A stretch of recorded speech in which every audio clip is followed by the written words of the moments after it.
Ce qui m'inspire de manière générale, globalement, c'est l'enfance, en fait. C'est les expériences d'enfants, le regard des enfants, cette espèce d'insouciance, d'enthousiasme, de spontanéité.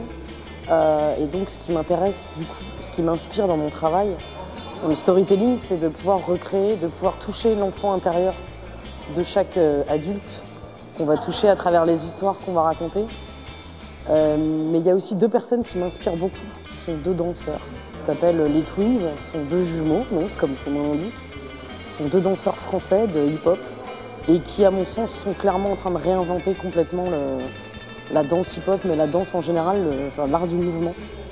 Et c'est deux jeunes de 22, 23 ans et qui sont tellement inspirants que je peux regarder leurs vidéos en boucle en fait. Alors la barrière déjà c'est celle de la confiance en soi,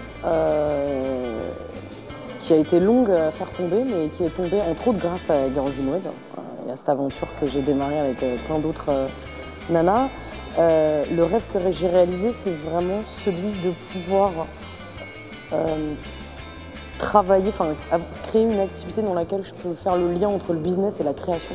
Parce que même si j'ai beaucoup de sources d'inspiration dans l'art, j'ai aussi une autre source d'inspiration qui est Steve Jobs et qui, à mon sens, était un business artiste, enfin je sais pas comment on peut dire ça, et de réussir à faire de la création un business et du business quelque chose de créatif.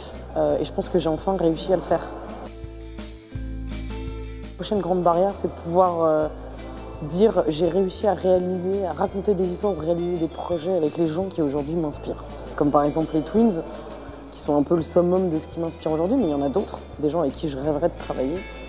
Et la prochaine barrière, c'est ça, quoi. C'est ma société a grandi, elle développe plein de contenus, plein d'histoires, quel que soit le domaine, hein, ça peut être des jeux vidéo, des films, peu importe, mais avec plein de gens qui sont dans le même état d'esprit, que j'admire ou qui m'inspirent, et avec qui on va pouvoir rigoler ensemble.